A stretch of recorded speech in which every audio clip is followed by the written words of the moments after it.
everybody to the regularly scheduled Ames Community College Board of Trustees meeting, October 20th, 2021. I'm Lyle Axiger, Board Chair, and I'll call the meeting to order.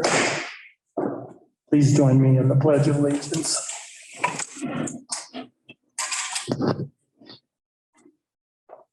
I pledge allegiance to the flag of the United States of America and to the republic for which it stands, one nation under God, indivisible, with liberty and justice for all.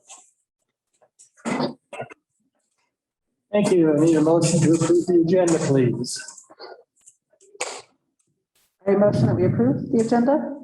We have a motion to approve. Do we have a second? Second. We have a second. All in favor, signify by saying aye. Aye. Opposed, same sign. Motion is carried. Consent agenda, minutes of the September 8th, 2021, District Board meeting, and minutes of the September 29th, 2021 to October 1st, 2021 District Board retreat. Need a motion to approve the consent agenda, please. We have a motion. Second. We have a second. All in favor, say aye. Aye. Opposed, same sign. That motion is carried. Next is public comment. We have one speaker today, Marilyn Schott. Marilyn, would you like to step to the microphone, please?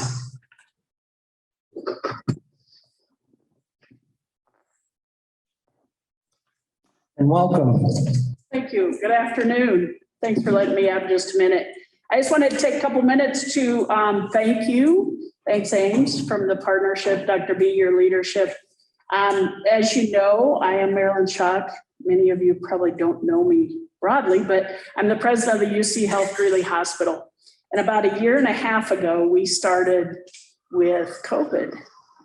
And we actually partnered with Ames and had the first testing site up in northern Colorado.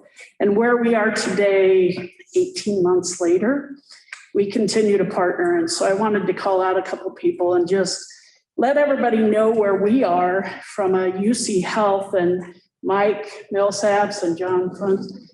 I can't tell you how great they have been as partners in helping us continuing to make sure that we're in the community and testing. We were going to do pop-up vaccine clinics. We have a whole lot of pieces. And so just from the partnership and the community partnerships that we have felt over at the UC Health Greeley Hospital, I wanted to make a big thank you publicly. I've been putting little thank yous out, but I also wanted to put that out.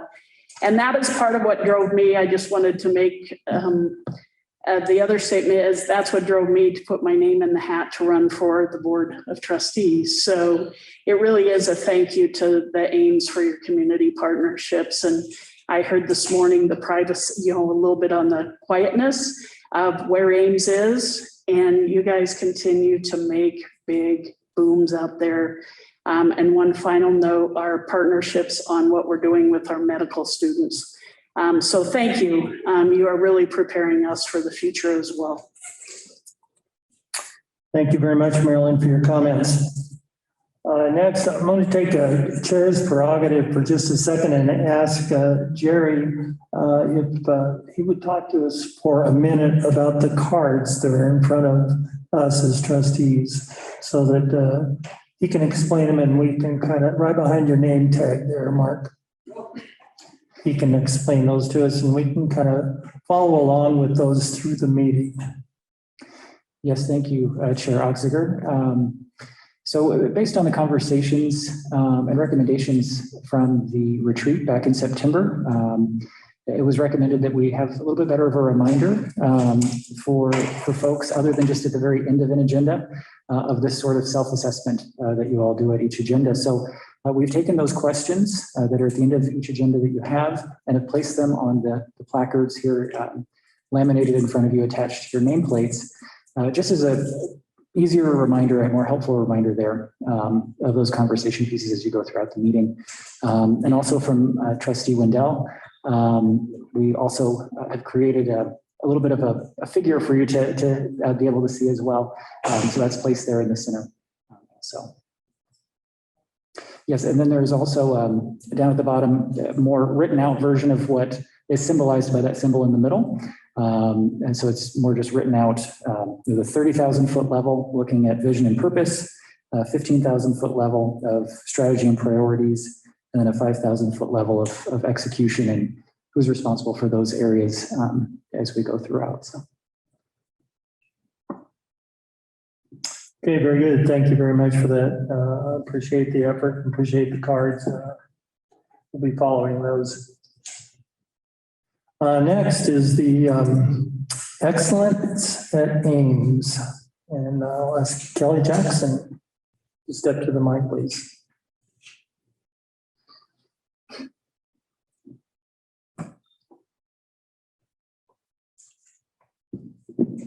Good afternoon, Board of Trustees, Dr. Borenstein.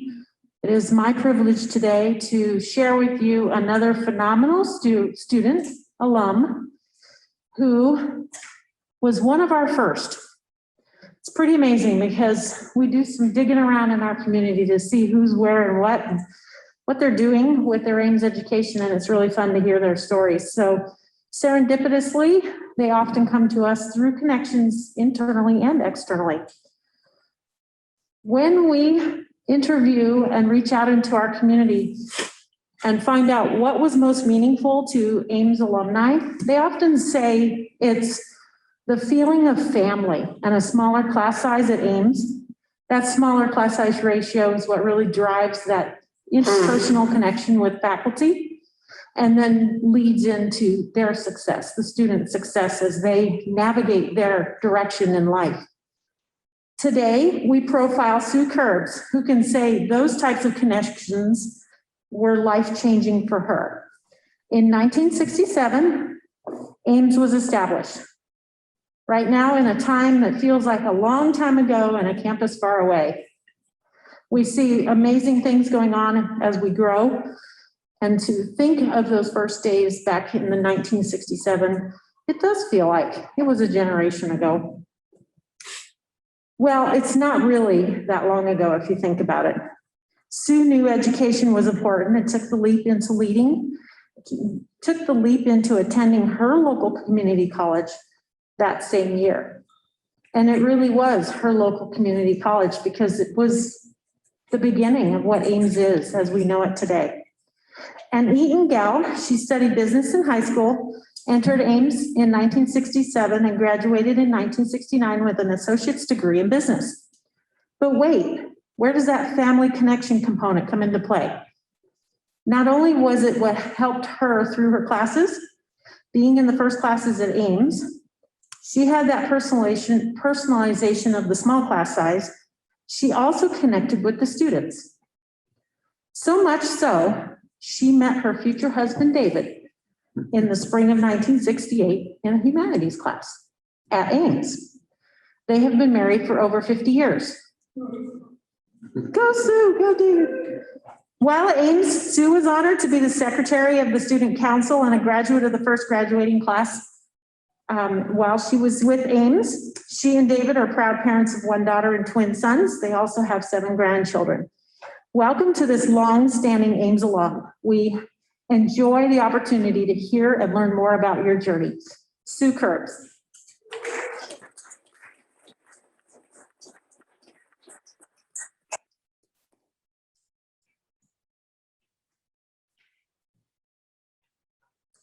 Good afternoon, everyone.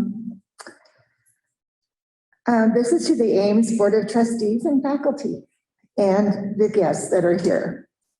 First of all, thank you for the invitation to tell you about my experience at Ames Community College. It is an honor to be able to be joining you this afternoon. Let me take you back to the year of 1967. Wow, that was a long time ago. I graduated from Eaton's High School in 1966, and I didn't quite know what direction in life I wanted to take in pursuing a college career. I attended the University of Northern Colorado my first year, and I knew I just wasn't fitting in with the large crowds. After all, graduating with a class of 66 students was a huge change for me. The beginning of Ames Community College was starting to be advertised. And I had two friends who wanted to check into it and attend. So I decided, well, I'm going to check it out. The old Lincoln Elementary School was located on the corner of 4th Avenue and 5th Street in Greeley and was proudly displaying Ames Community College on the front of the building. As I walked into the building to check it out, I was already excited as it was just my size. The crickety old wooden stairs squeaked as I found my way to the registration office.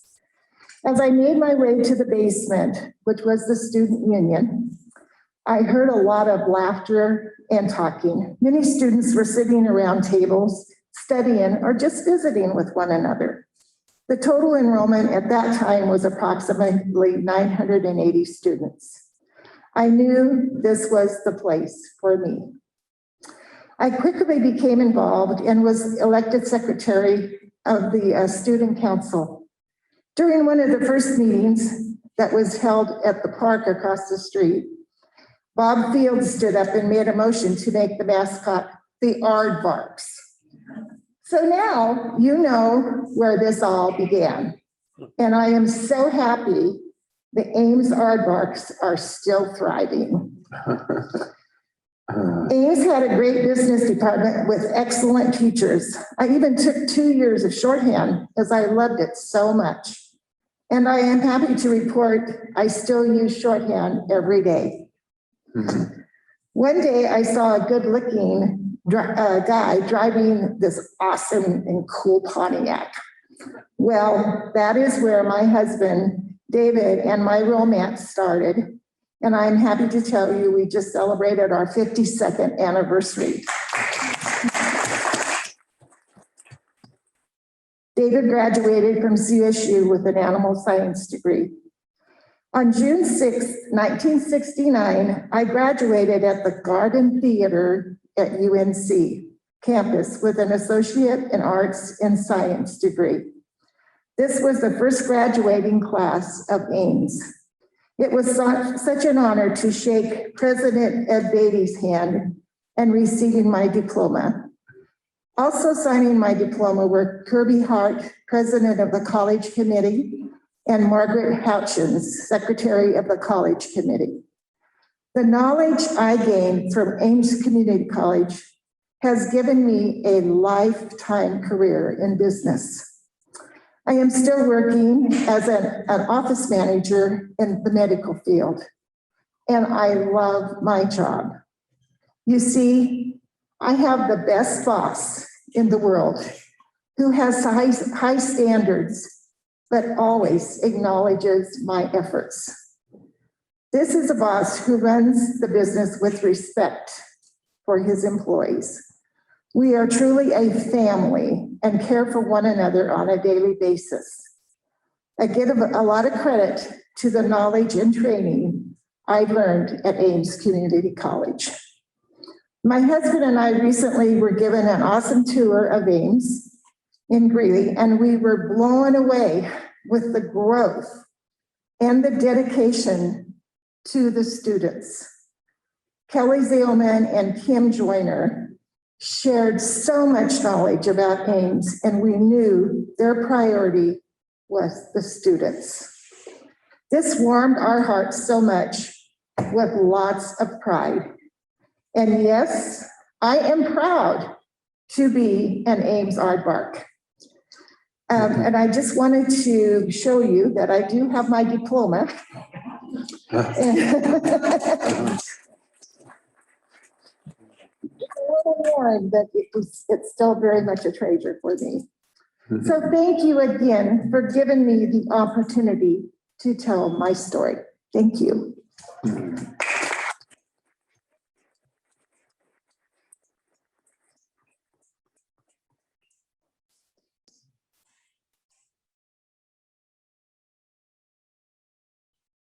Well, I just want to say thank you, Sue, for being here and sharing your story with us.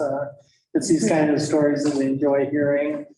This by far is always my favorite part. of these meetings is to bring people in, tell their stories, tell what they've done with their education at Ames. And you said it, we said it, the word family always comes up in our conversations with Ames and in our meetings every time. So thank you for being here, and I'd like to present you with a small token of our Thank you. appreciation. Thank you so much, Lyle. Thank I you, really Sue. appreciate it. Thank Take you. care. Thanks. Thanks to everyone. Thank you.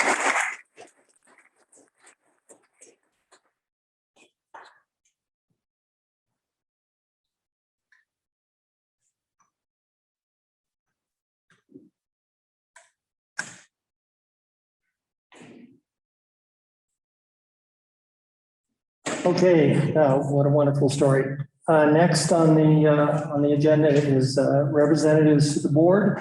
First is our Student Government Association. Today we have the Vice President of the SGA, Andrew Canetta, speaking to us remotely, I believe.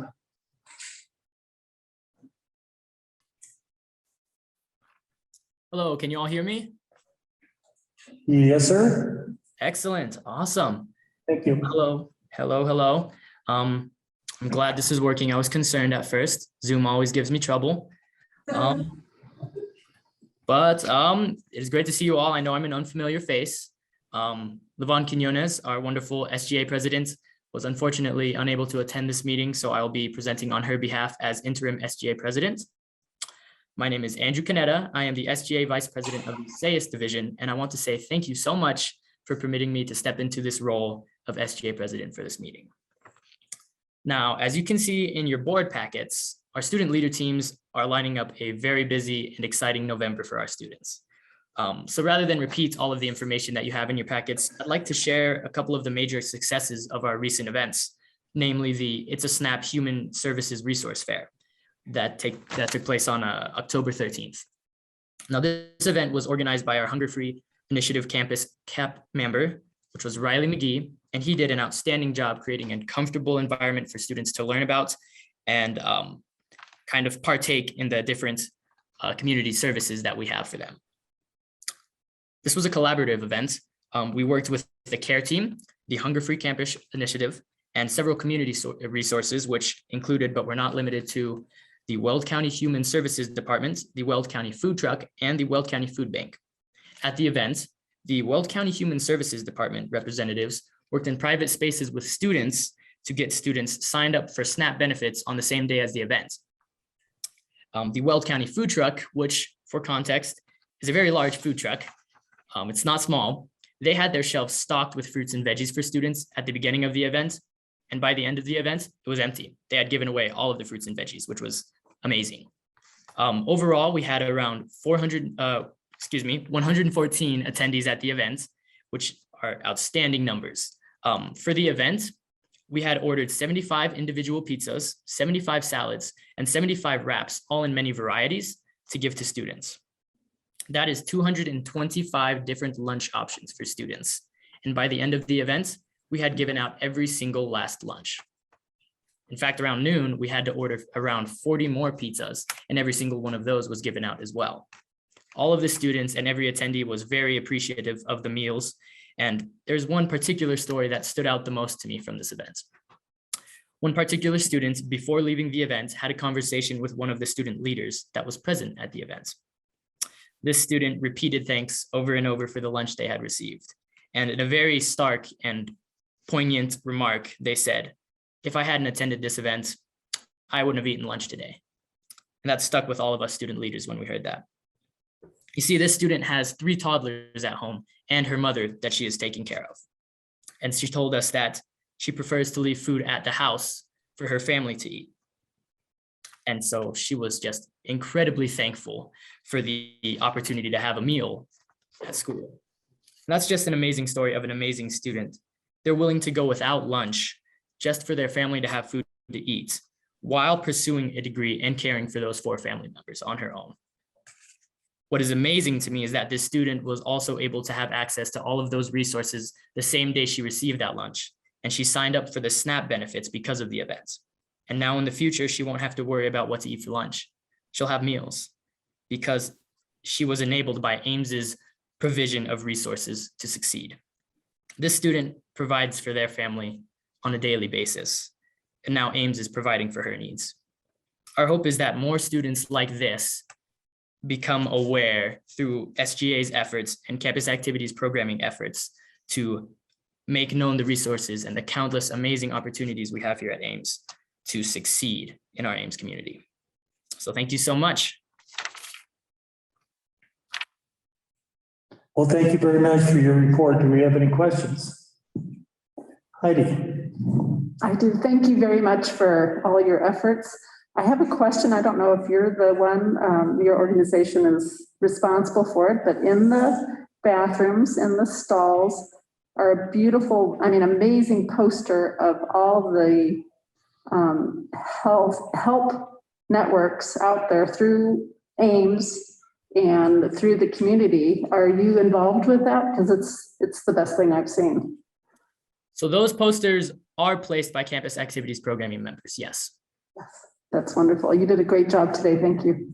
Thank you so much. Thank you all for your time today. Thank you. Thank you very much for the report and for all your efforts. Next is the Ames Faculty Association, Mr. Mark Moody. I believe Mark's here with us today.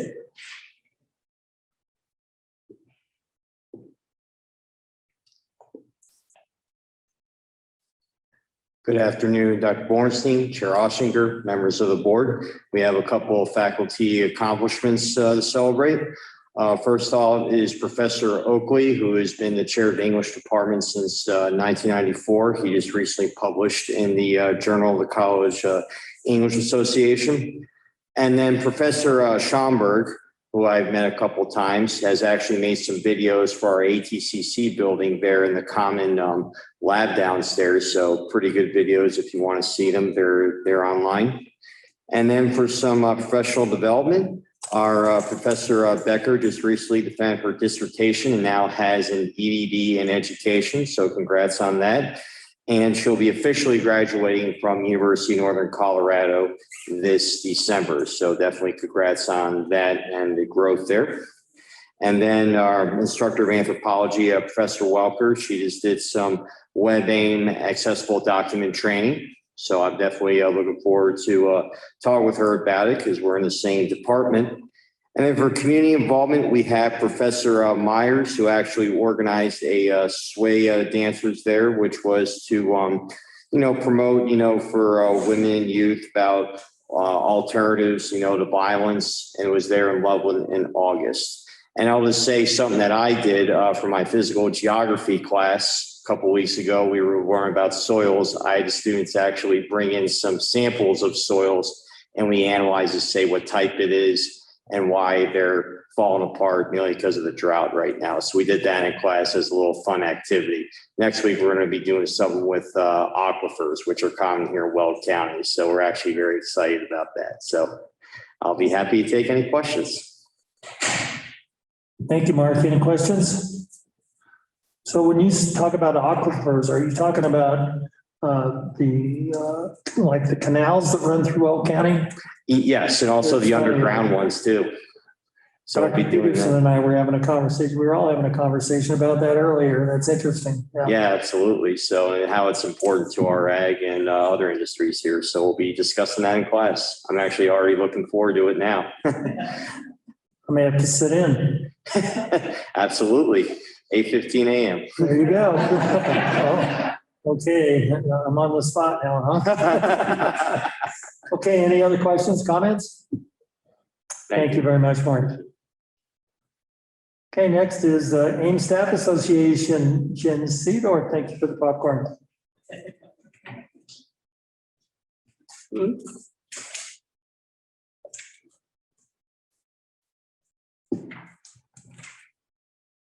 Good afternoon, Chair Oxiger, trustee members, and Dr. B. As always, it's so nice to be with you today, and especially in person. It's just so nice to finally be in person, right?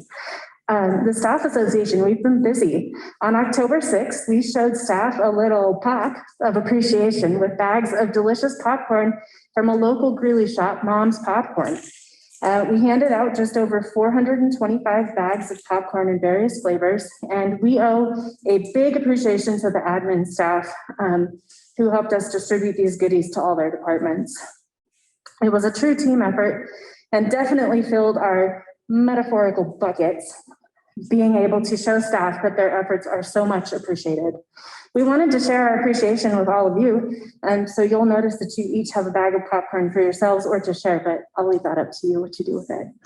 And Dr. B, hopefully my friends Megan and Jerry shared a bag of popcorn with you on October 6th. Great. We also have the return of our annual community service event to the Weld Food Bank coming up on November 19th, and we invite all of you to join us.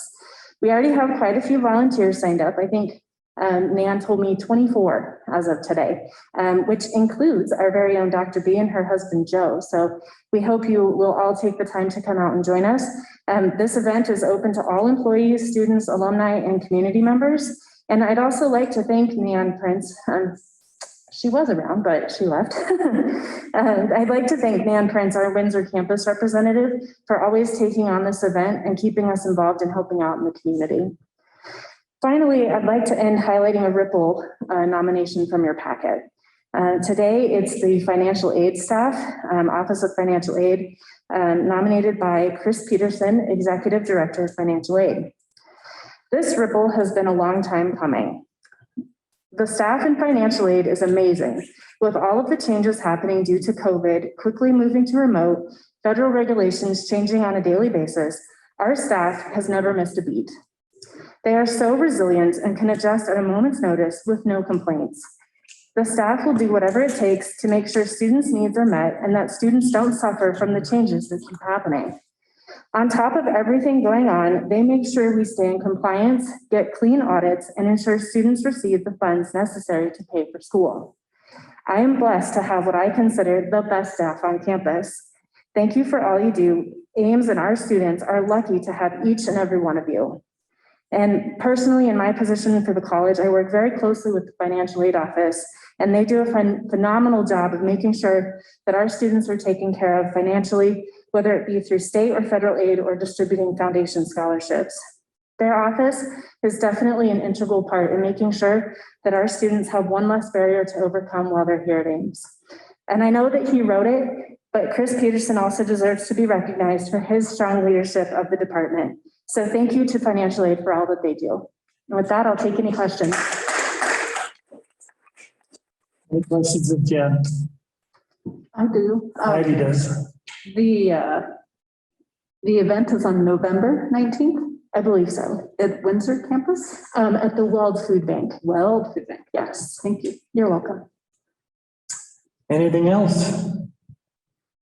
Okay, well, thank you very much. You're welcome. Do you have something, Dr. B? Yes, it's Friday, November 19th at the Weld Food Bank at 1 o'clock. And usually we need to be there by a little bit before, like 12:30, 1:45. I can give Jerry the details. Okay, thank you very, very much. Well, thank you for those reports, and we always enjoy hearing from our students, from our faculty, and from the staff. It's always great information. And while we're here, and I am totally remiss in this, I want to thank the Windsor campus for hosting us today. That's awesome. Thank you very, very much. Okay, all right. Next is action items.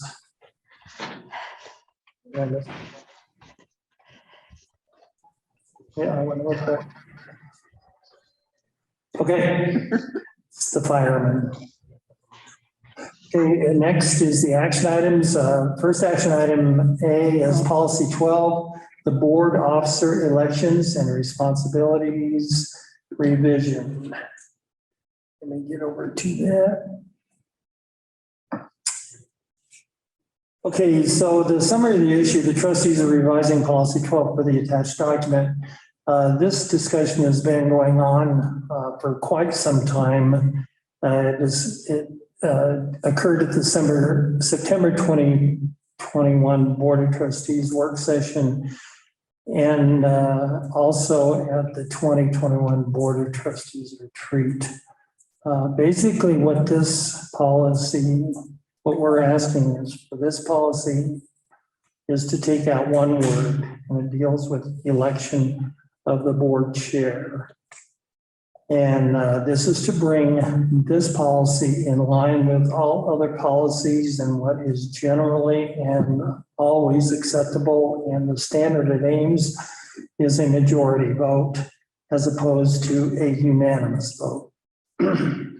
So what we're proposing is that we simply take out the word unanimous in this policy discussion. From my note, I would move that we pass that,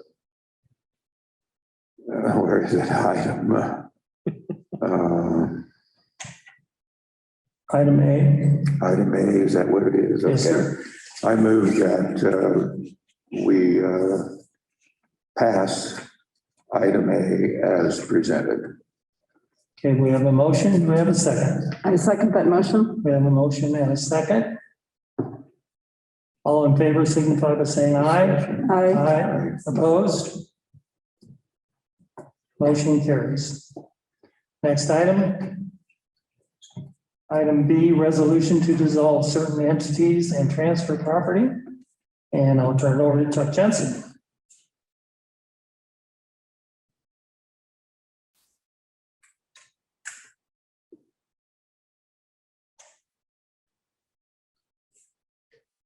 Mr. Chairman, members of the board, Dr. Bornstein, you have before you action item 7B. And this action is asking the board to pass a resolution to dissolve and close certain legal entities. I did present this in a narrative conversation at the last board meeting. Again, these are all entities that were created a long time ago for events and activities that have long since ceased.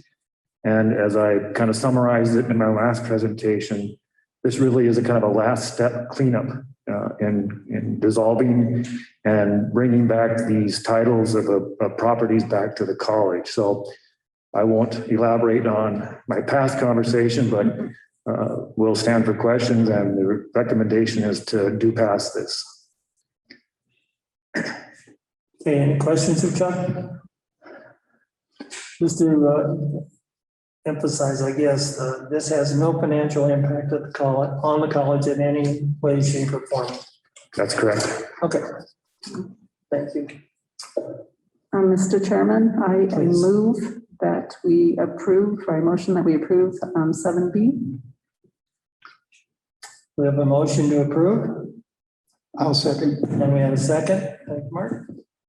Any other questions? Okay, all in favor, signify by saying aye. Aye. Opposed? That motion carries. Thank you, Mr. Chairman. Thank you, Chuck. Appreciate it. Next is information items. And we'll start with the calendar. And Jerry and I, we can do this in concert with one another if there's any questions on it. But just a reminder, November 10th is the Board of Trustees meeting. It'll be at the Facilities and Operations Showroom. We've been there several times. That'll start at 1:30 p.m. On November 24th to 26th, the college will be closed for Thanksgiving. Happy Thanksgiving, everyone. On December 10th, the Welcome Center ribbon cutting and open house, woohoo, 9 a.m. to 7 p.m., followed by the next day on the 11th of December, the Welcome Center open house from 10 a.m. to 7 p.m. What an exciting time for Ames Community College. So hopefully everyone can be there, spread the word. It is an open house. December 15th, 2021, Board of Trustees meeting. They'll be at the Beatty Hall Theater at 1:30 p.m. And December 20 to 31, 2021, the college will be closed for winter break. Any questions on the calendar? Okay. Mr. Chairman, I just ask, the December board meeting is, has to be in sync with the signing of the papers that get us the money. Yeah, for the assessment, I believe. Yeah, I can't even think of what they are, but is Yeah, that, Chuck, help us out here. are we on schedule for that? I remember last year we ended up with a schedule that was I believe we too early. I believe we considered that, and I think you brought that up when we talked about this, and we'll verify that. I will verify that, Mr. Chairman. Okay, but I think we took that into consideration. Okay, good. I just That sticks in my head. want to get that done. Yeah, well, thank you for that. So we'll follow up on that. If there's any changes, we'll certainly let everyone know. Okay, next is correspondence. There's some interesting correspondence in our packet. One from the Weld County, or Weld Community Foundation, thanking Ames Community College for its generous gift of $2,000. The next is, and I'd like to read this, if I can get it to a font that I can read. This is from Jason Lycon over at the airport, the Loveland Airport. It says, hello, Dr. Bornstein. It is our pleasure to have both you and Dr. Rothelmer attend the air show event this weekend. I would like to just quickly say how much we appreciate Ames and the entire aviation department. Eric specifically has been a tremendous asset for assisting with the air show planning as the Blue Angels liaison. And we appreciate all the help and support from your other staff members that are contributing to make this event successful. One of our many goals this weekend is to provide more interest locally in aviation and aviation training programs, which Ames is a critical local part of that effort. Thank you again, and I hope you enjoy the show. Respectfully, Jason Lycon. I think it's an incredible letter, considering the move that we made, 4 years ago? And it echoes the sentiment that we had at the time to increase the exposure to aviation and to aviation programs, and the incredible exposure again it gives to Ames Community College.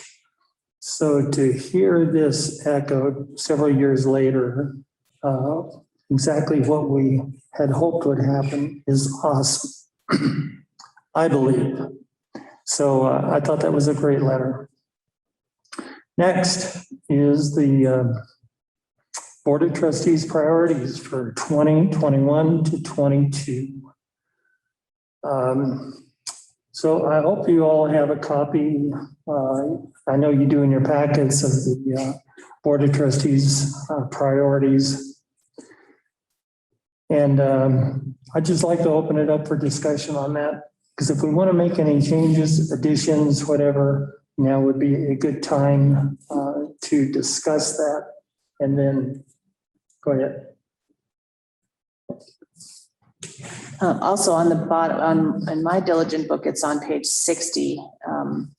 So Jerry had put the current board priorities, and then there were two that were presented for discussion, just food for thought at your retreat. No decision was made. It was discussion. So you'll see that again on page 60 at the bottom about potential additional priorities, which were expanding the new board member orientation and reconnecting with the communities that the board serves. So we included those in there as a reminder as you discuss what you might want to focus on for next year.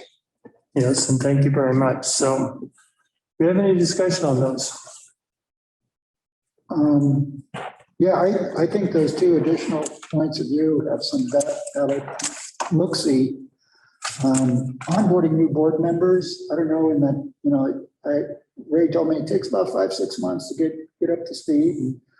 But I was wondering if the board wouldn't mind doing an extra work session, introducing staff and faculty and cabinet to some extent, because they're not a huge, and get used to the acronyms. A lot of times what does that mean? What does that mean? And, you know, I've always asked for a glossary of this to kind of figure out where everything's at. But I think the first couple months, an extra work session for an hour, hour and a half wouldn't hurt us. It'd be an open meeting, it could be on a Saturday, it could be on a whatever day of the week. But it would give, I think, that new board member a sense of gravity. And let's consider it. It's not a done deal, but I think it's a valid point. I think it would expedite things. I know for Heidi, she probably use that. And then I'm all in favor of, I mentioned, I think at our retreat that, you know, heck, I haven't visited one district, school district's board meeting with another cabinet member, you know, just to say hello, you know, here we are. And say thank you for how you support our organization. And I think that would be noteworthy. Maybe once a year, we show up in Kersey or Hereford. Well, I appreciate the comments, and I think to make one of our priorities, just expand the new member orientation would be a good way to do that. And then it could be inclusive of anything. I mean, we could fit a lot of stuff in there, and that item then, that priority could be very flexible. So if any time we came up with something else, as what you're suggesting came along, it would slide right into that priority. So I think it's a great idea. Heidi. Is what we discussed today, is this going to be in stone? Because I know I have notes written at home that might be nice to discuss or enter, but if not, that's fine. The answer to that is no.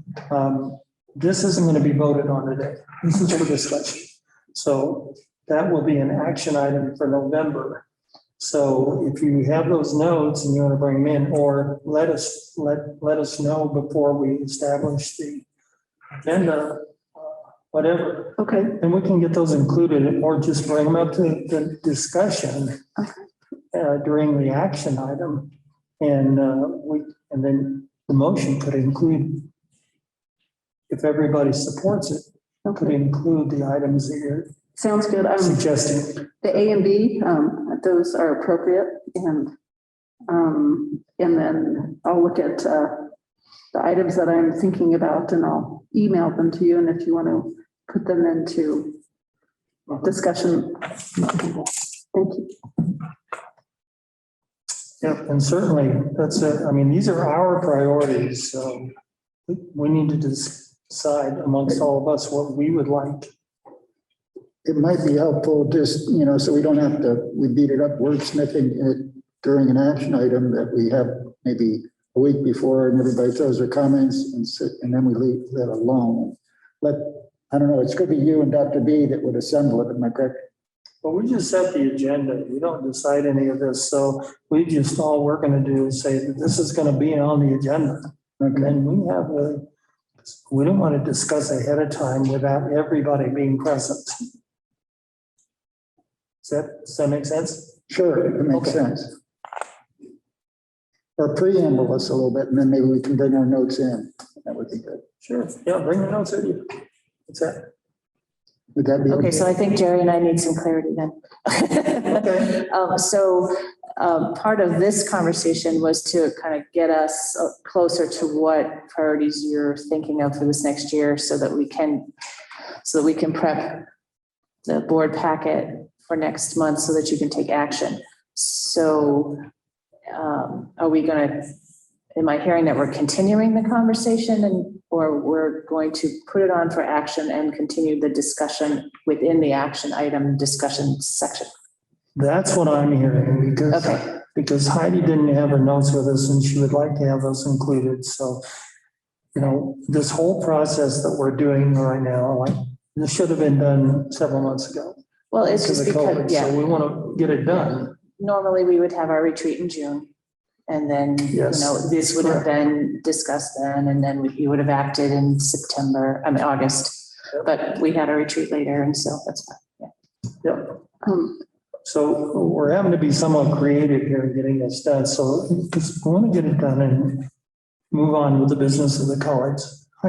Well, with that in mind, I think we should talk about these two items being put on, and then let's agree with that and move on. And my suggestions can probably wait till next year, and hopefully we'll be on the same schedule, that these two items on A and B are rather important. And we did discuss them in the retreat. So I think we should somehow add them into our current board policies, and then we move on like we're supposed to. And that's fine. What's the pleasure of the board? Does there seem to be a consensus? Well, you know, if you're going to present something, then we can always do some wordsmithing as an action item and make it work. Exactly. Okay. Are you good with that? Yes, I think we're good with that. And I think what we're hearing, yes, Jerry and I are letting each other's eye signals. I think what we will be presenting basically, since we're not hearing any removal of anything, we're going to have A through G. So that's what would be presented for, yes? A, B, C, D, E, and then A and B at the bottom would be F and G. Yes, that's what I'm hearing. Okay. We're good. We're golden. Okay, then moving on. All this sort of to the president's goals, 2021 to 22. Dr. B. So because we needed to start the academic year in August, the cabinet and myself reviewed, as we have been doing for the past few years, reviewed the strategic plan and identified specific tactics that we wanted to present to you. And we did present some to you in August on the focus for the year, that we will offer a mid-year report and then offer certainly a year-end report. There were a couple of other goals on there that are not in the strategic plan, and those were D and E. Letter D is the point person is Dr. Rothamer, and that's and his team prepare and complete the Ames Community College Assurance Report to the Higher Learning Commission, which is due in June, and that's our accreditation, another step for our accreditation. We are always involved in our accreditation process. So even though this may look like a previous goal, this is next steps as we move forward. And then certainly you've heard from all of us a couple of times with regard to continuing through this pandemic and post-pandemic and focusing on those 5 pillars, which is completely separate from the strategic plan, but absolutely necessary as we get our feet back under us and move forward and continue to thrive. So those 2 were added on. And obviously the goal, the priorities that the board sets for itself, you know, we support those in whatever ways we do, even though it may not be on this list. So that's what I'm proposing for this year. The opportunity here is to certainly discuss that if those are the right priorities that you want us to have or edit, and then whatever document we create from today will also go in November for action. Okay. Any comments or questions? Any comments or questions of Dr. B on those? Aide. What role does the Board of Trustees play in the Higher Learning Commission? Do we play any type of role? Certainly when we have our site visit, there is 9.9 times out of 10 an opportunity to meet with the site team. They would have some very specific questions for you. They want to, hear from you. This is not a site visit from my understanding. This is a step assurance report. So we're presenting a report where we are. So it's not a visit. So this year, nothing. Yeah. Anything else? No? Okay. Thank you, Dr. B. Moving on, board retreat in January 2022. So the following are proposed dates for a one-day retreat in January. January 25th, January 26th, or January 27th. We will have a new board member. So this is a great opportunity for some of the things like Mark discussed earlier, to bring a new board member on to get them familiarized with how we operate, what we do, why we do it, et cetera, et cetera. We are going to have this facilitated by ACCT. So we need to decide on a date so we can let ACCT know so they can be out here. And then they can show the correlation between what we do, what ACCT does, and what our relationship with ACCT is. And then certainly have the ultimate in resources available to a new board member for them. So if you could, do you mind pulling out your calendars and see if any of those or any of them are available, Heidi? The 25th looks great. 27th for me. 25th, the 27th? And I could be flexible. And I can be flexible. I'm Wednesday sorry. would not be the best day for me, but 27th is fine. Well, the 27th. 25th or the 27th. I can Okay, do the 27, 27, Yes, But I'll do whatever the board needs. and that's what I'll do. I'll make it work. 27th. I think the 27th would be better, sounds like. 27th is preferable, 25 if it works best for ACCT, if 27 won't work, is that, can we do that? No, doggone You it. should be emeritus. I don't know.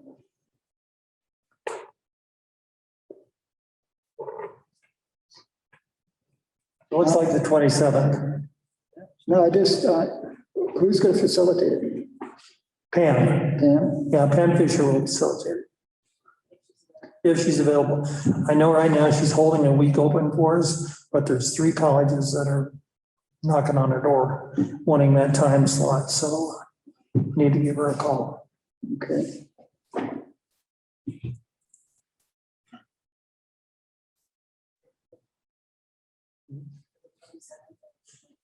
I think the 27th is the best. Mhm. I'll make it work. Yeah. Yeah, 27th is wide open, so, okay, 27th it is. We'll set our retreat, okay? They do have a problem, then we'll get back to you. All right, thank you for that. And you'll check with Jean, or do you want us to check with? Jean? Oh, I'll check with you. Okay. I have a call in anyway, so. All right, next is the CEO President's Report. I'll turn that over to you, Dr. B.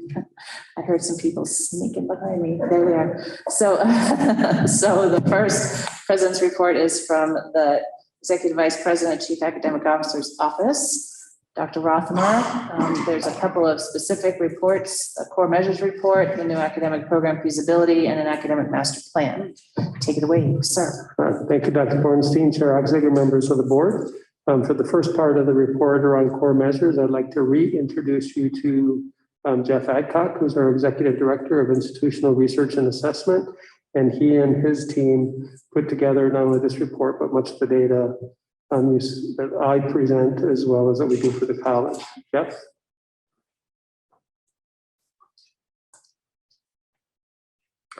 Good afternoon, trustees. Dr. B.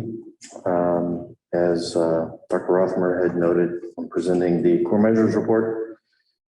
And I think the biggest thing to note about the report is just to, realize that this absolutely represented, for the most part, the COVID year for us. A lot of different, this represented there we go. This represented for the most part, the COVID year for us, almost entirely. But there were some good signs and some good pieces of notes into this. And so if you take a look at things like the degrees awarded, it's a very, very small number of differences, even though we had a pretty good chunk in enrollment drop. Really from last year or from the previous year to this one, it was about a difference of about 5 degrees, 5 certifications or degrees difference, which isn't a whole lot. In terms of gender changes, approximately 1% shift from female to male, 1% shift in 2 students of color. In terms of access, again, with about a 9% overall drop over the entire year in terms of enrollment. The retention side of the house, pretty substantial drop of, from year to year, it would have been a 7.71% drop in 1-year retention. But I want to make sure I point out in that this is not what you classically call an IPEDS retention. IPEDS only looks at fall numbers. We're trying to change things to make it look more representative of Ames Community College. So this number of 45.03% represents an entire academic year, not just the fall term. So it's a much broader sampling. In terms of the learning outcomes, I presented the report for the most part last month in terms of this, but I wanted to kind of take a look a little bit more. An interesting approach is if you look at this and why are the numbers shifting so highly in terms of certain things like written communication having a large jump. Part of this is due to the fact that we had a smaller sampling because of COVID and for various other reasons.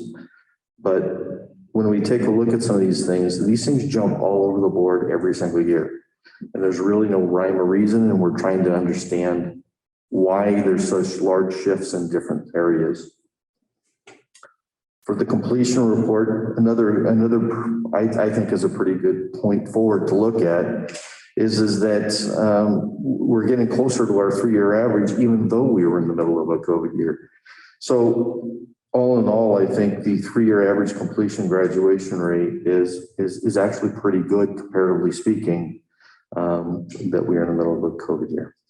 The last one is the impact. I think the interesting thing there is we're starting to engage with the same people that provided the economic impact report for the rest of, I think it was about 2 years ago. 2 years ago we did that. And we've already started re-engaging with them to try to get more accurate and more up-to-date current numbers. That's all. One more thing. Just wanted to note that one of the things that we're working on is trying to evolve this report to make it a little bit more representative and give more information to the board and the rest of the community. Working with Dr. B and Dr. Rothermer, looking at trying to see what it looks like going forward, using some predictive analytics to try to find out what are those areas that we might be able to catch before it actually occurs or potentially may occur. And more to come on that one. Any questions? Go ahead. I think I talked to Dr. Rothmer about the retention, and the question I have for the ones who do not make it after a full and do not come back after the first full academic year, do we know why? Is the whys all over the board, or is it specific to economics? Have you ever asked any of the students why they don't come back after the first full academic year? My team has not. We'll have to talk with Dr. Weisgeber, because I know that she's looking at these things very specifically. Mm-hmm. So I would almost have to defer to her on that one because I don't have that information from my team. Thank you. Is there a reason we don't have 20? Hold on one second. I think Dr. Weisgeber is actually in she's Zoom. So Sarah, if you're there, Can you address trustee Wendell's question? Here she is. Sure. Good afternoon, everyone. Great question. Hello. Great question about the retention factors. What we're finding is that the majority of the reason that students don't come back, and we learned this recently in a recent survey, predominantly has to do with personal reasons. So if we look at, and I know this might sound like a broken record, but if we look at Maslow's hierarchy of need, when those basic needs aren't being met, so food, housing, transportation, daycare, those medical support, those are primarily the reasons that students don't come back. And our data show that that's first in primary. And then it kind of goes down from there, whether it's students they transfer or students are going back into the job force. So unfortunately, it's one of those areas that we don't have a lot of control over. On our cohorts of 2021, is there a reason, did we kind of not include that because it was in the midst of COVID and it's not a fair number based on that? And you use and try to pre-COVID versus semi-post-COVID is what we're at now, I would call it. I'm making sure I understand the question. Are you suggesting that we don't put that in there, or? I'm not Well, sure. I don't see it in there. It's 17, 18, and 19 calendar years. For retention? No, for the average, all your numbers that you're putting in here. We're trying to do the previous 3 years. So here's what's the average of the previous 3 years and what's the current year? Remember, when we're taking a look at 1 year retention is 2019-20. We haven't had a full year for 2020, 2021 yet. So we still have spring left to go. So it wouldn't be fair to put those numbers in there because spring hasn't occurred yet. Because retention is you're looking at one semester to the next following semester. And if that next following semester hasn't occurred yet, you can't calculate that. So we have to look back one more year in order to get a full year of information.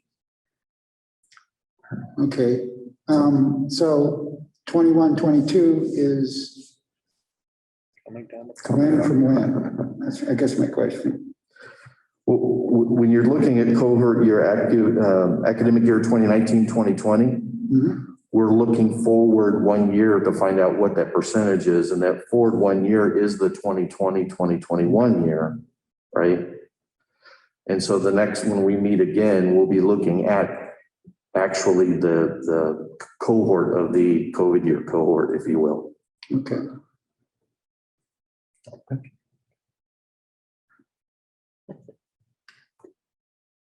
Mr. Chairman, if I may ask, the top of the chart, we've got number of students, percentage or the number that have completed. And then some percentages, are those percentages completions? Or are they student totals? Under which category? I don't know which category. It's right at the top of the Yeah, chart. it's 2021, which is those numbers. Yeah. Excuse me. Yeah, so it's just the 2021, got 8,397 students enrolled, unduplicated for 2021. Yeah, so for the entire 2,069 of them received degrees or certificates. Now, does that 50% of the female students completed or were enrolled? No, these are just purebred numbers. So if you see academic year 2020 on the gender, 57% of all of those students were female, 43% were male. Purebred, that's all it is. All of this, the student numbers, not necessarily those completed. What percent of the completed ones were female. I don't have an answer to that. I have to get back to you. All right, that's where I was getting a little bit confused. Because I think that would be an interesting statistic as well to take a look at sometime, and color versus non-color as well. I mean, we know how many enroll, we get that, but how many actually complete in those categories is, I think, a fairly significant figure. I mean, are we losing all of the females? I don't know. I'm not making that up. Are we losing all the people of color? We don't know. We know 40% of the students who start in 2021 are students of color, but we don't know how many completed in 2021. We certainly have that information. It's not on this particular report. We can certainly get that for you. But this seems like that would be another, and I'm, Dr. B, did you want doesn't make a to difference to clarify? me. I was just I going to think say, Dr. B is. I was just going to say what Jeff was saying is that we actually have that information. It's just not in this report, so we can get it to you. And number two, next time we do this report, obviously we'll want maybe the next level of drill down into completion data. Which is what I previewed to folks last week. So it's on its way. Yeah. We'll have it. Okay, all right, well, I mean, this seems like that's a number that would be of interest to the board. Yeah, just real quick, is academic 2021 completed? Yes. Okay. And so you don't roll those numbers into your benchmark column until the following year, am I correct? It depends on what it is that you're measuring. Until the end of this academic year. Correct. For things like retention, it won't be until next year that we'll actually know. Okay. I mean. Yeah, I hear you. Now I understand that. Thank you. I've been here 6 years and I finally figured it out. Okay, Trustee Wendell, did you have some? Just real quickly, I love the sheet. I'm visual. I love the colors. I like how you organized it. And I think it's pretty clear. So I appreciate you rolling it out this way. So thank you. Thanks goes out to the team. Do we have any breakdowns of concurrent versus full-time equivalents in residence here or anything like that with that 8397? It would not be in this report, but we do have things like that. Used to always be in there, but it was a neat number to have. Okay. I'll have to get it to you. That's okay. I kind of guess what it is. If I may, Mr. Chairman, another question, and I'm going to sound like a broken record here, but I think I've been here before, but I always wonder, 808,397 students enrolled. How many of those students enrolled to take maybe one course? I mean, I think we don't get enough credit.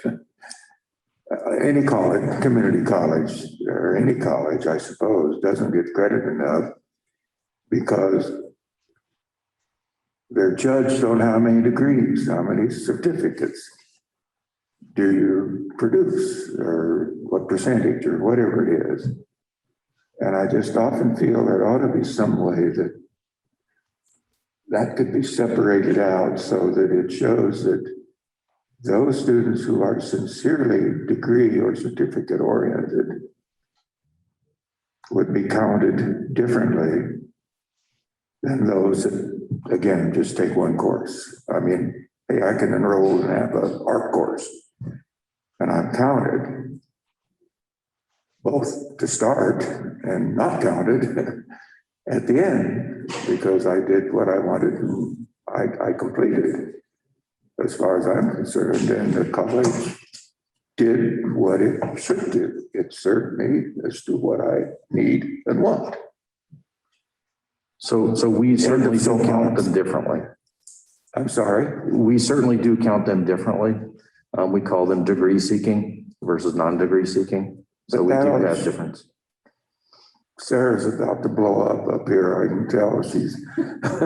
Well, I hear the question you all are asking, and Jeff Adcock and I work very closely together. And I think the questions you're asking are a little bit different than the report he's presenting. So Jeff is focusing on our primary core metrics that we benchmark ourselves against.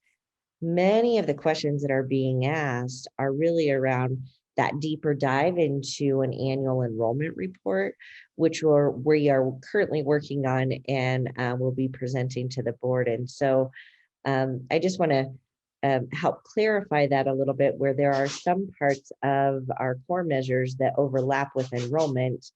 There are other parts of our core measures that are really about how we show up in the community and what that looks like. And so never fear, your questions will be answered through an annual enrollment report looking back a year, and we'll be able to see that and have a better understanding there. And I think, to specific questions, gender breakdowns, breakdowns by demographic in general, as well as what does it mean for our students who are continuing education and only take one course?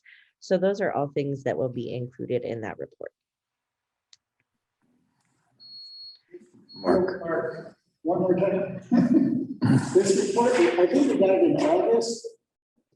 It was this one, it was the summer 2021, summer 2021. This is a really neat document. It really kind of breaks down. I think this is what we raised asking for. We get a lot of composite information. I know it's challenging, that's what it is. But this kind of shows the demographics of all the other information that we probably won't take.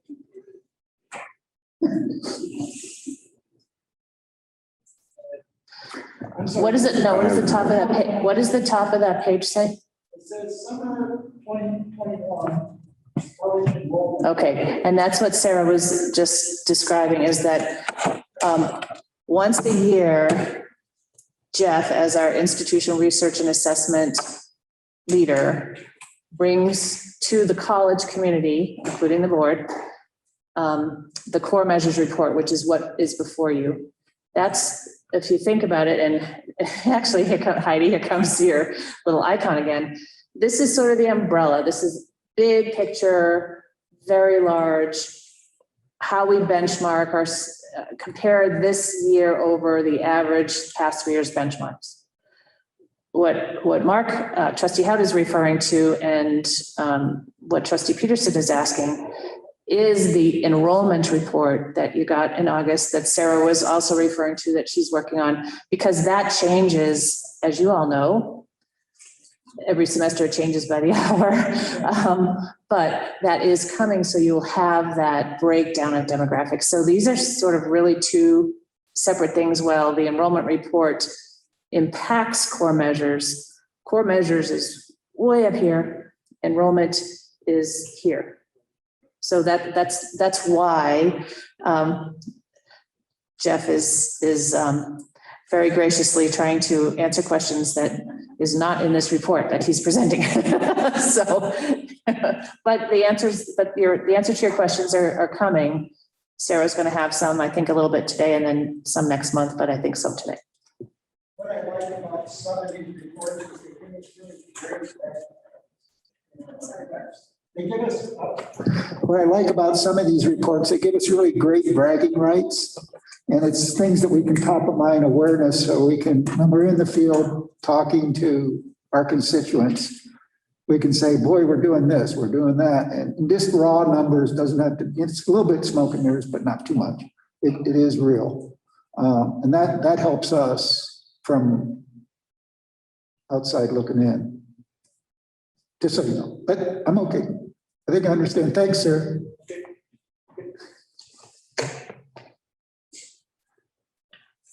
Thank you, Jeff.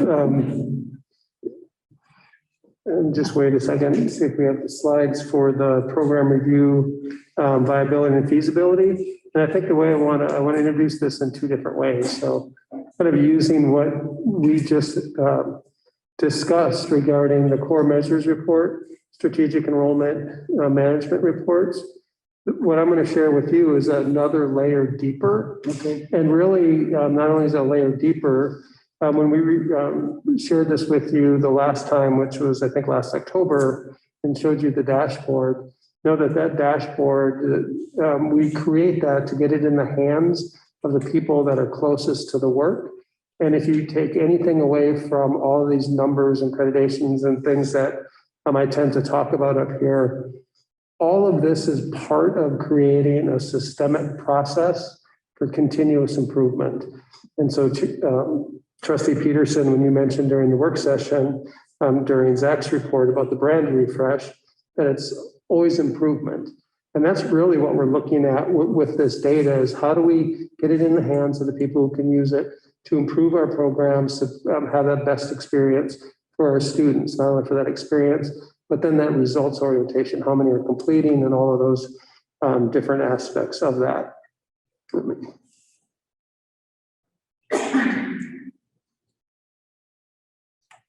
All right. So this is the report that we saw last time, and I won't go over it other than this is the data that the department chairs and the faculty get to really get a sense of how their programs and how their students are doing. So they really look in depth with this. And then as they have additional questions, they engage their institutional research team to identify what other things that they can work on to move their programs forward. And what I wanted to do today, if I can get my clicker to. Do you all have the capability to move to the next slide?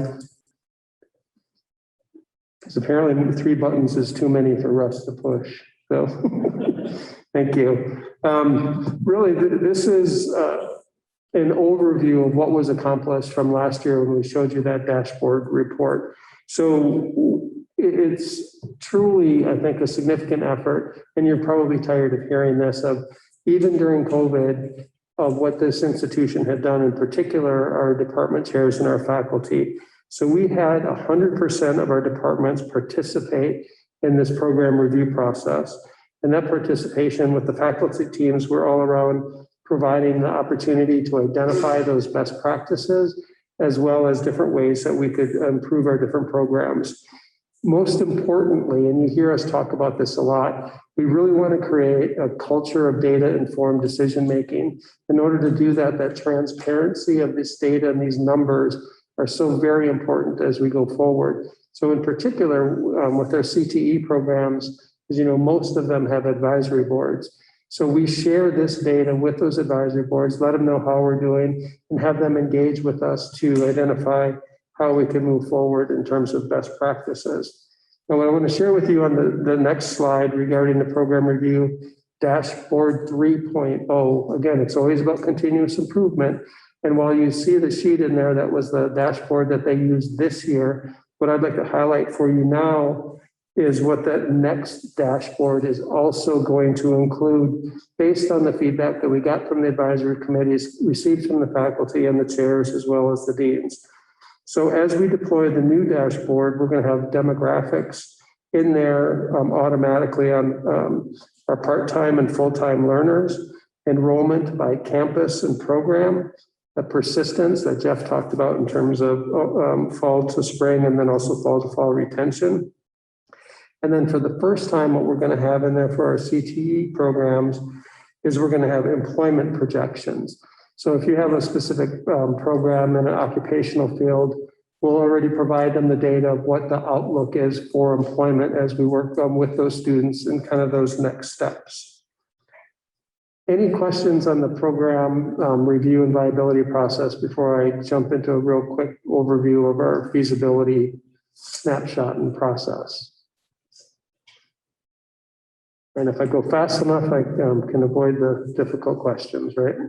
All right. So for our feasibility snapshot slide, This will look similar to what, again, we've presented to you before, and we've walked you through the process. So for example, when we get an idea from a community member, from someone within the college regarding exploring additional programs or certificates, we go through a process of identifying and doing the research. Is that feasible? And to give you a specific example off of this chart, I won't go through all of these. When we look at logistics, it talks about, it was first initiated in September of 20. And you're probably thinking, well, of course, you're an academic institution. You're going to take 1.5 to 2 years to research something. Well, that's not really a good answer, nor is that really what we're doing. What we've figured out with logistics is we did the feasibility and market analysis. We're doing a logistics program or even a data analytics program within a 2-year institution. There's not a lot of demand for that degree to go from here to the workforce. And in fact, our AA and AS degrees are sufficient to get someone to transfer to a 4-year, where they can do a 4-year degree, or specifically with the data analytics and logistics, many organizations and businesses are looking for graduate level work around those. However, there is a need within the area for continuing education around those areas. So we're providing that to those teams to be able to identify what kind of continuing ed or introduction to logistics or data analytics that we can do. And then the other part I just want to highlight from here, because Terry Anderson, who's our Dean of Allied Health, presented to you during the work session, and this will be hopefully a little refresher for you, where we have the LPN to RN transition that you all have approved. We're getting that started in 2022, so we're very excited about that. In fact, I know Dr. Bornstein has received some calls from the governor's office and also with our health partners. There's a huge gap and need in that area, so that the state's really coming together, and we're identifying and putting on this sheet what we can do to help mitigate that gap and to be able to move forward. And so that's the feasibility aspect of kind of what we do each year as we present that to you. Is there any questions or things I can answer for you this afternoon? I just asked a silly question, but what's the difference between research and inquire? Inquire is that very first stage. If somebody just put something out there and we haven't had a chance to start that deeper dive. Somebody says we ought to do this. Okay, that's an inquire. And then take correct. Yeah, and then we start researching. Yes, sir. Mark, did you have a question? I thought I saw your hand. You did, but let me think about how I'm going to ask it. Okay, trustee Wendell. Yes, few quick questions. Fort Lepton expansion, what's that about? Could you repeat that, please? Fort Lepton expansion? Oh, yeah. So there was a request from the folks in this building that they've heard from Fort Lepton about some EMS and fire opportunities. So we're looking at what that is. And as you very well know, how much that area is growing. And there's been a request to help meet the needs in those specific occupational fields. Go ahead. And the other one is the Berthoud collaboration. What's that's a little bit misnamed, and I apologize for that. We back in May or even a little bit earlier, Dr. Bornstein received a call from the local school district in that area, particularly Roosevelt High School. They've got an approved bond to build a new facilities along that corridor. And what's exciting is they reached out to Ames to be involved with them early on providing what additional programming we might be able to do for those high schools, and perhaps even have a physical presence there. And so the teams are meeting with them kind of as we speak to identify what that might look like to really expand what we're already doing. Trustee Al, did you have a question? Yeah, just a follow up back on the Fort Lepton expansion. Are we doing any background work on or research on the diesel mechanics at that? I'll have to check. I'm glancing over at Fred. Are we doing that in Fort Lepton? We're looking at exploring that east, if that's a good opportunity. So, yes. Okay. There you go. Thank you, Fred. It's been talked about a lot.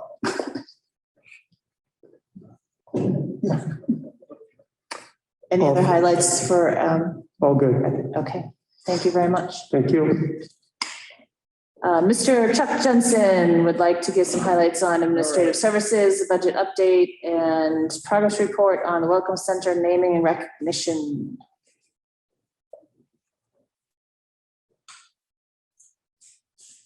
Thank you, Mr. Chairman, members of the board, Dr. Bornstein. First, to answer your question on December 15th, and thank you, Trustee Peterson, for bringing that up, that yes, it is, the board meeting does coincide with our mill levy certification action item that the board needs to pass each year. And so I did a quick look out, and I think we might have to move a meeting out in like 2026 or something, but I think we're good for the next number of years. There's a really short period of time there where we get the certification information from the counties, and we have until the 15th to recertify or certify the information with action by our governing board. So thank you for that question every year, Dr. Trustee Peterson. So this year we're good. You have before you the budget report as of August 31st. Again, this is just 2 years into the fiscal year, so not a lot of activity to discuss or talk about. Things are on track as far as tuition. Actually, we're actually seeing a little bit of strength in our tuition revenues over budgeted because of enrollment increases. So that's positive. Expenditures are, excuse me, I don't have anything necessarily to report other than, things are on track as far as our major categories. So with that, I'll stand for any questions on our budget report. Just one quick question, to fun fact. In tuition, do we consider the monies we receive from concurrent enrollment and early college from the school districts? Is that in the tuition number? Yes. Okay. Trustee Wendell. Hi, Chuck. Excuse me.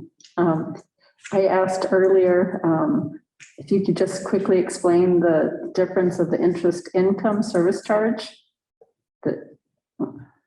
We're at what, 1% of the budget received, and last year to this day we were at 60%. And looking into that, it has to do with timing mostly. I mean, the first 2 months of the fiscal year, July and August, there's always some weeks differences in when some of these transactions are posted and stuff. So really our activity, that kind of percentage activity, really starts leveling out in the October, the November, December budget reports, because we get through the start of the fiscal year. And so looking back and talking with our budget director, that really is focused around just timing of entries of why there's such a difference right now. And you'll see that level out going forward in the next budget reports. Okay, thank you. So there's no, we are seeing a little bit of softening in our investment incomes because of the markets, but again, that'll really start to show more conclusively here in the next couple of months, but nothing that's alarming us at this point. Other questions on budget? Thank you very much. I will move quickly then to a quick update on our naming and recognition project that continues on with our Welcome Center and Student Commons. Great progress continues to be made.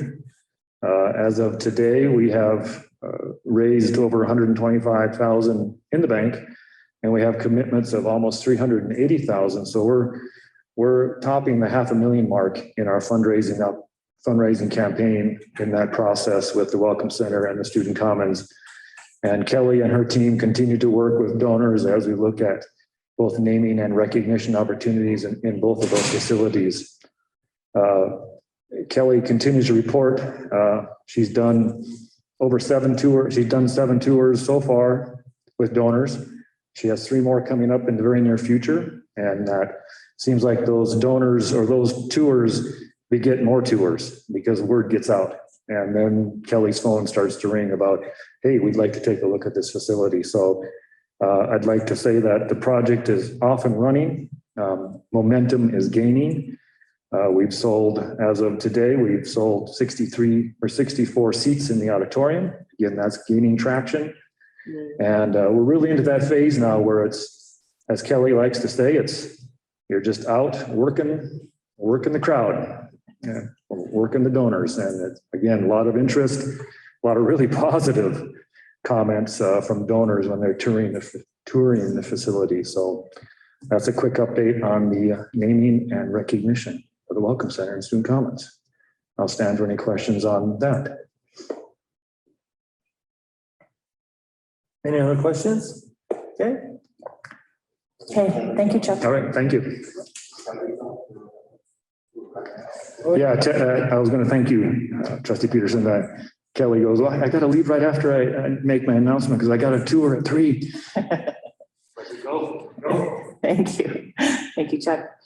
Dr. Weisgaber, would you like to come back to the screen and give your monthly SACE report? And I think we have under this month also a little deeper dive on an enrollment update. Yeah, thank you, Dr. Bornstein. Hello, Trustee Oxiger and Board of Trustees. I'm very happy to be here with you virtually today. As Dr. Bornstein indicated, I have some updates from the division, as well as some highlights as we work to prepare an annual enrollment report. So first highlight I wanted to share with you is not in your packet, but it was something that is new to Ames and I think was really impactful. And that was our celebrations and engagement events during Latinx Heritage Month. At the Greeley campus, we hosted both a movie night and a carnival. And at the Fort Lepton community or campus, we also hosted a carnival. And it all of those events, they were super well received. Our students had an amazing time. And it was really fulfilling for us to know that we were engaging such an important demographic in our community. Certainly wanted to extend thanks to the Ames team, to our F&O team, and one of our kind of newish CDI employees, Jessica Pimentel, who is the Latinx program coordinator. The carnivals were her vision, and the programming went very well. Next, I wanted to point out a strategic plan line item. It's line item 61. We're really focusing on career services. As the Office of Student Employment grows, we've been able to partner with career services and help students get their foot in the door and get some really important on-the-job on the hands-on experience. So we added a new on-campus and off-campus employers this year, and we held a virtual job fair in September. We had 174 students that were hired, 56 employers that were from on-campus and off-campus. One of the things I'm really proud of is that we're paying Ames students a rate of $15 to $17, and I really have to hats off to HR for that because they have ensured that our students get paid in a meaningful way, which is well above our minimum wage in Colorado. In technology, Zach did an amazing work session today that I think, like all of you, it just blew me away. And it made me so excited to be a part of this community and feel all in. I'm all in. With that, strategic plan line item 2 is to redesign and streamline one-stop services. And part of that is incorporating technology. One of our newest technologies that we've been working on as the new website launched is called Harmony Chatbot. And it's where students can get on the computer and chat to an artificial intelligence person. I don't know what we'll name her yet. It'll get them to the right direction. So we're launching this with prospective students and new students, as well as financial aid web pages. Excited to move it out to other parts of the website so that we can support students through a chat feature, which is really the standard as we move forward. I don't know if any of you have searched for cars lately or been on your My Health app, but there's chatbot assistants are the direction of the future. And so it's exciting to see Ames move in this direction. Lastly, I would like to, well, not lastly, because I have some hot news, some super hot news that I want to share with you about SACE, but I did want to bring your attention before that, that this October is Domestic Violence Awareness Month. And so we are asking all AIMS community members, including our Board of Trustees, to wear purple with us tomorrow and take a picture of yourself and send it to the AIMS Facebook page with a hashtag of Purple Thursday. And you'll also have to hashtag AIMS Community College so that we can show our support for domestic violence awareness. So if you don't have any purple, run to the store tonight. And that's homework. And get purple so we can support those survivors out there and let them know that their experiences are validated. Hot news. The hot news is that, and this hasn't even hit the presses yet, so it'll just be between the people in this room and on the screen here. AIMS has won a COSY grant, and this grant is a $1.2 million grant. It will serve up to 500 students, and it will go through June 30th, 2025. This grant is specifically focused on students who have stopped out of college anywhere and have decided to come back. And so what we'll see in the coming months and years is a new focus on very similar programming to TRIO, but a new focus on getting students to complete their degree if they've already started it. So we're really proud of this. It was an incredible partnership between Chuck's area, who oversees grants, and the ABP's office and Transition Center, where the program is housed, specifically under Rachel Veretto. Very excited about the possibility of bringing students back to finish their degree so that they can have a certificate or a degree to be able to move forward. With that, I will stand for any questions before I give you a quick enrollment update. Or I'll sit. I'm not standing. Oh, that was a good one. Sarah, on that grant, is that for all students, both Dreamers and DACA students, as well as? Right, so they have. Would they qualify? They are former students, they would. They wouldn't qualify for that particular state money. Asset students are eligible for that, but as we know, Asset and Dreamer and DACA students are all slightly different. And so the students can receive up to $3,000 annually through the grant. But unfortunately, state guidelines indicate that Colorado residents are eligible, Asset students are eligible, but it didn't indicate DACA students. Okay, thank you. Yes. Anything else? Dr. Peterson. Sarah, again, to this special grant, you said any student who drops out or something. Any student, or is that AIMS students? I mean, if I dropped out of CSU, then I would be eligible for. Yep. Wow. So that's the really cool thing, is that the state of Colorado is so invested in helping people complete their degrees that we could take a student who maybe dropped out of UNC and enroll them at AIMS, and they can now be an AIMS student and complete their degree here and still be eligible for this grant. So it's really designed to be a holistic community grant to serve our whole state, not just certain schools. So did you say that they could start at UNC, then enroll in AIMS in a program, a degree program, and be eligible because they dropped out of UNC? Is that what you said? Yep.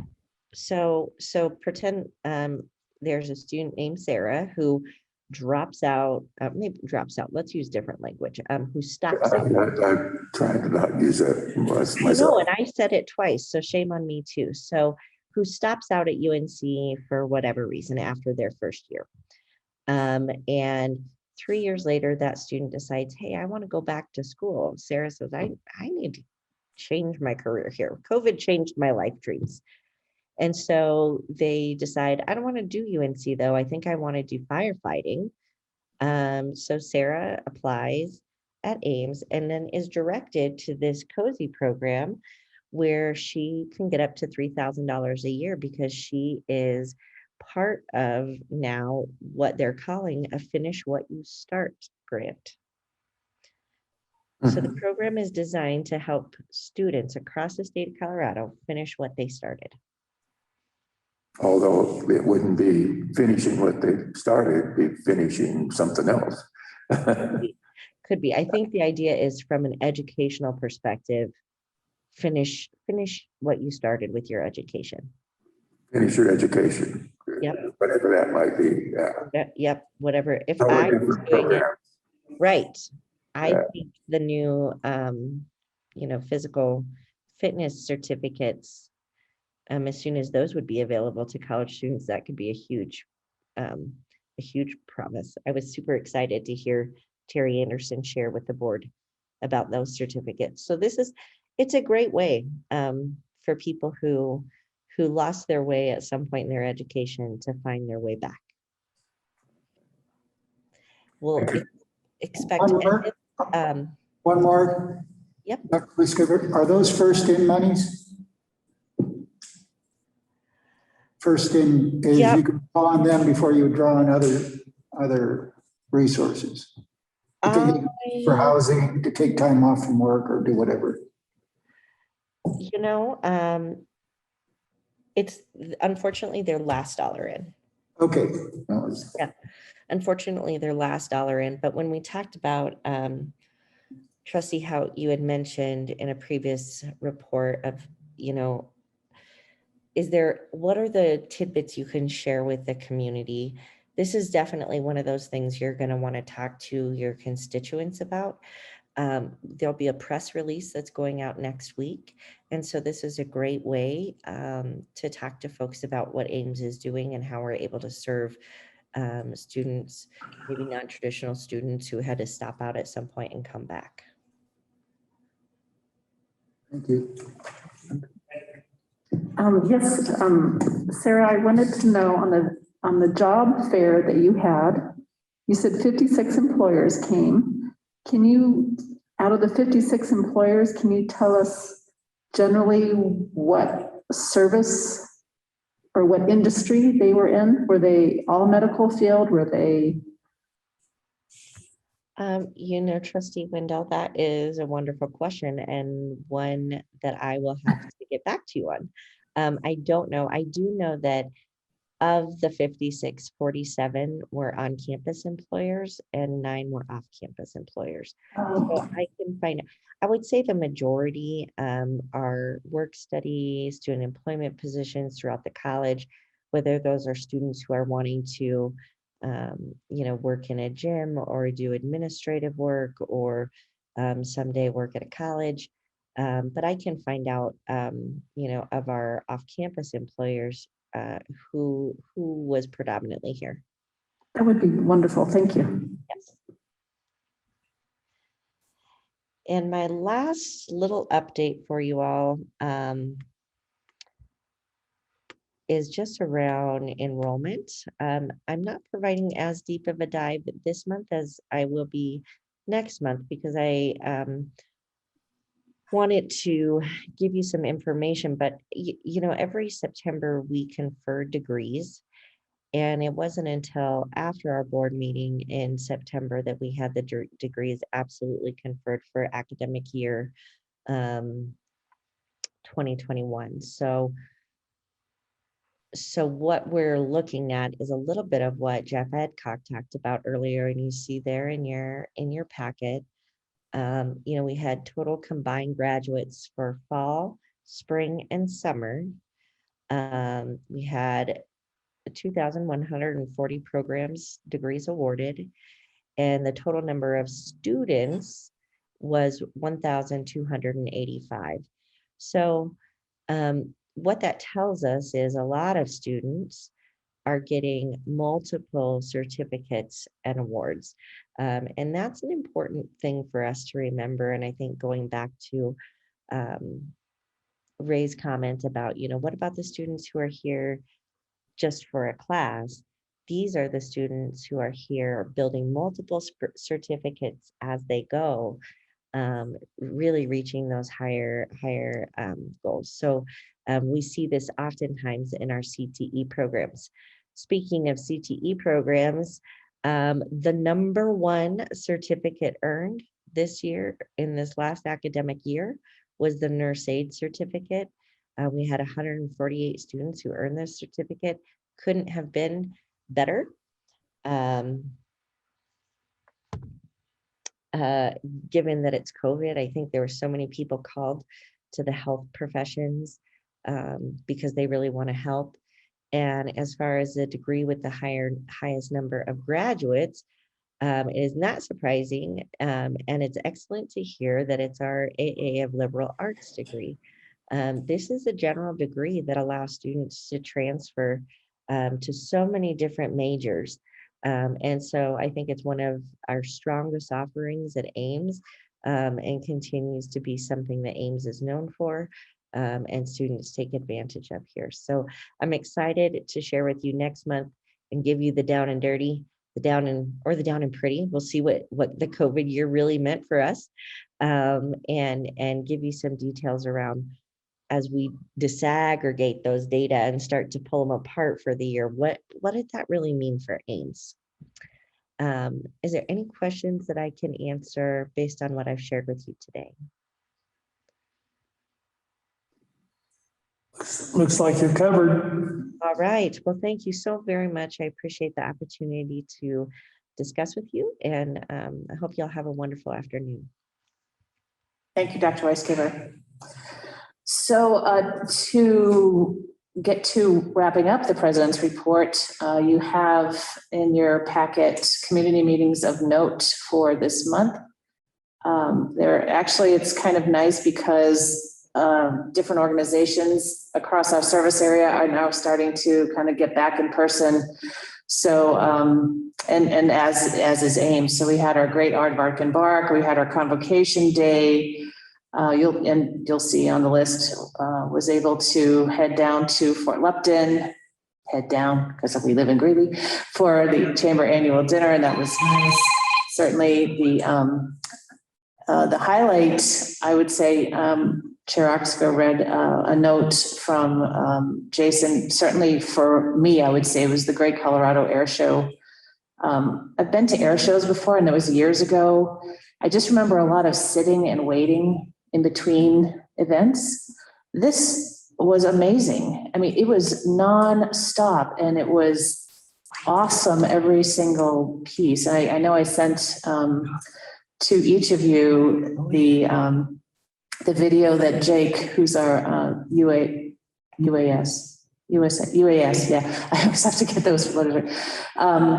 Our UAS faculty, so our drone faculty, was chosen to take a ride in Blue Angels plane as a key influencer. So he was actually selected by the Angels by the Navy.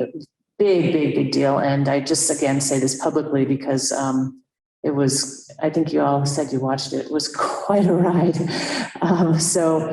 That was just, it was amazing air show. And Ames really not only stepped up and stepped in to help out, and was a very large key player in supporting that event, but also received a lot of kudos for our staff and how professional and how prepared and really influential that they are in this community and in the whole field of aviation. So it was a wonderful event. Any questions on anything else that is on the president's meetings of note for September before I move on? Rankin and Associates, yes. That is the group. You have heard Dr. Weisgeber talk a couple of, last month certainly, and then certainly throughout this last year. That's the group that was hired to conduct the climate survey. So that was I think it was last week and a half ago, 10 days ago. They were on campus presenting the results to that survey that is now being rolled out to the rest of the college community.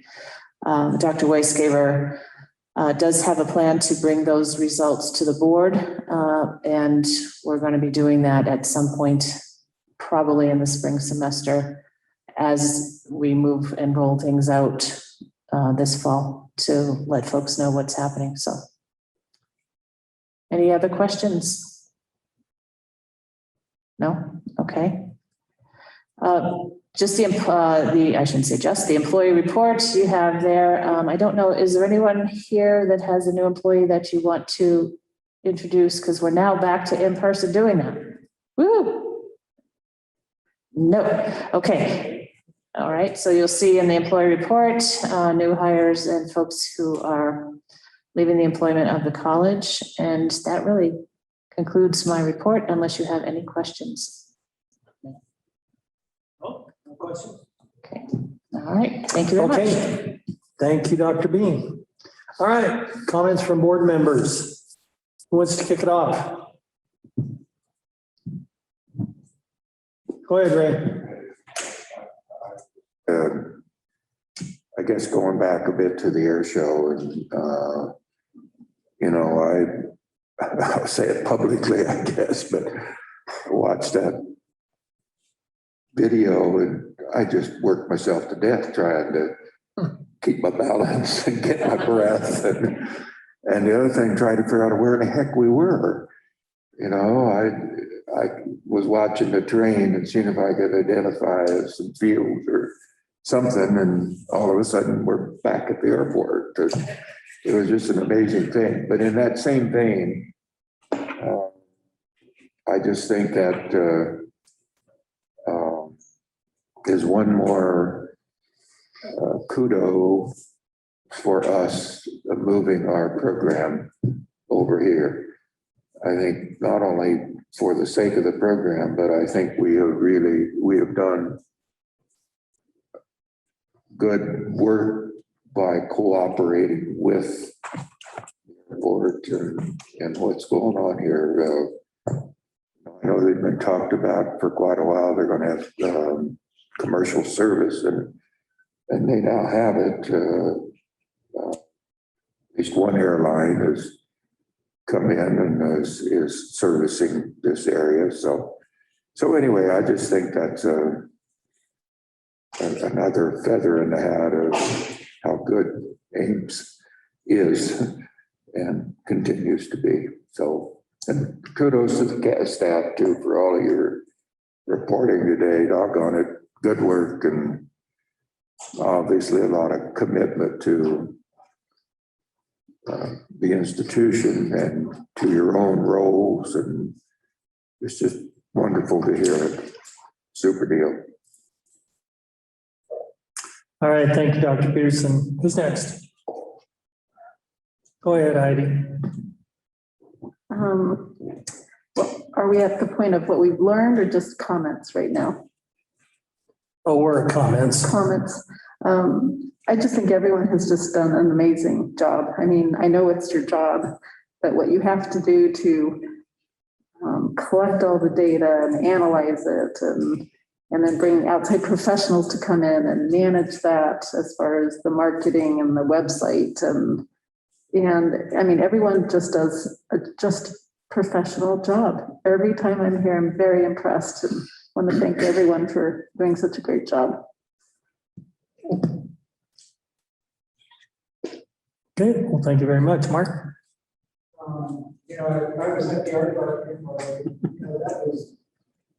Turn this on. I was at the aardvark embark, and it was just, the whole community was out. It was a great opportunity for us to share with the community early morning hours. And I'm sitting there taking pictures of balloons going up and sending them to one of my staffs that has a 4-year-old.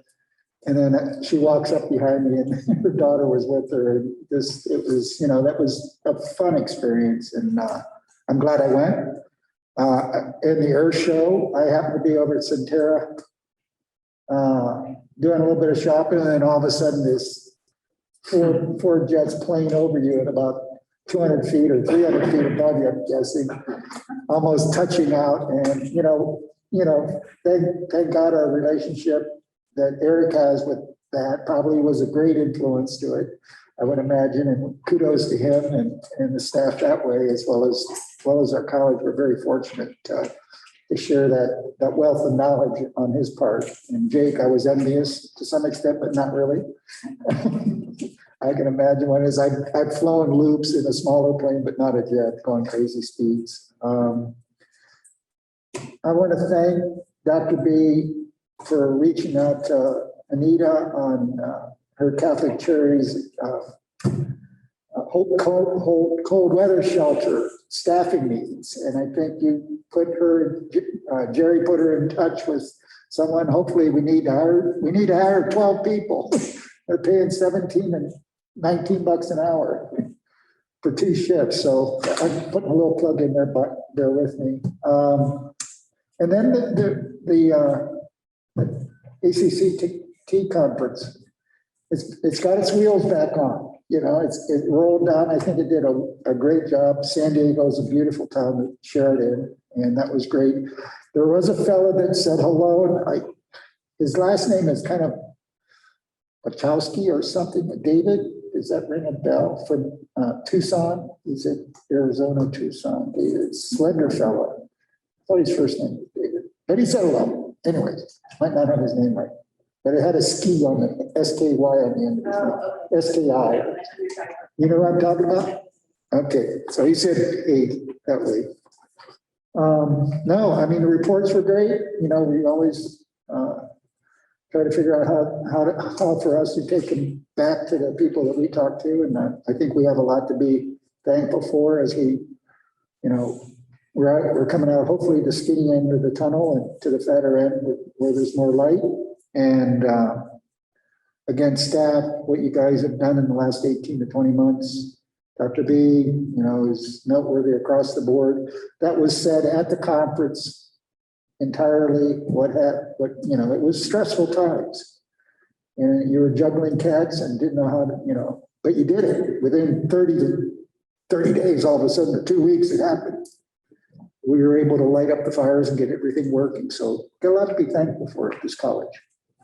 This college gives this community a huge amount of wealth. Thanks, Mark. Heidi, did you want to make any comments about the conference? I did not. The conference was my first ACCT conference. I loved it. I enjoyed everything I went to. Facilities were great, but the main thing was the diversity, equity, and inclusion sessions were just amazing. And everyone out there is trying to do a really good job, trying to bring it to the forefront, trying to explain it so everyone understands it, so it's not scary for everyone.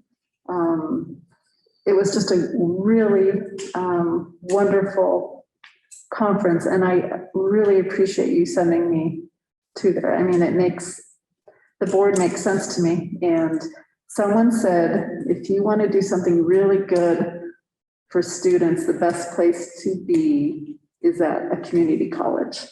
They said it is the best place to be. And I will agree with that. So thank you again. Okay, well, thank you for those comments. And yeah, I would agree on the community college. I'm really glad to hear that you had a good conference, because as I've shared with everyone here, the one before was kind of focused. It was one topic all the time, the same thing, and just wasn't very good. So it sounds like this was almost the opposite of that. They did a really good job. So I'm really glad to hear that. So I'm glad to hear that you got a lot out of it. So as far as today's meeting for me, it was absolutely awesome. From our software rollouts to our marketing rollouts to all of our accomplishments to excellence at Ames. Just what another reflection of all that we've done and all that we've put together, and the tremendous amount of teamwork that has gone into accomplishing all this is just, I just love to hear it. Again, and I said it to Sue up there, I'll say it again, the constant theme of family and the constant theme of doing it for the students. And we're all in. And I think it's amazing. I just, everybody I talk to out there continuously says how much Ames does for their students, how much they focus on them. And we heard it all here again today, and we'll hear it next time, because that's what we do.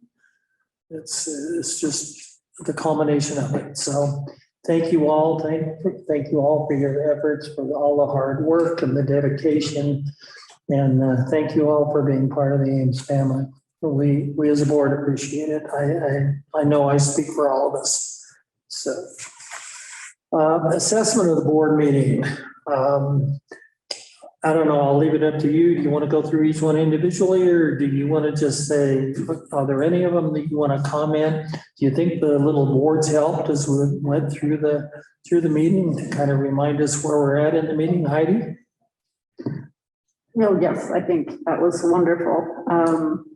I wanted to comment and say I am so excited about the health certificate program. I think you are going to get so many people in that program. Whoever came up with that idea was thinking. And once again, I want to reiterate the core measure report. I just love how you have laid it out and visual with the colors, the numbers. It's a quick way to look at things and see the health of our college.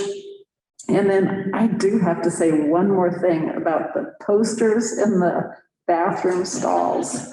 I am so impressed of the quantity of resources and help that it's giving students on campus and off of campus. I think it's a brilliant idea, just brilliant. So. All right, thank you for that. Heidi, anybody else? No? Mark?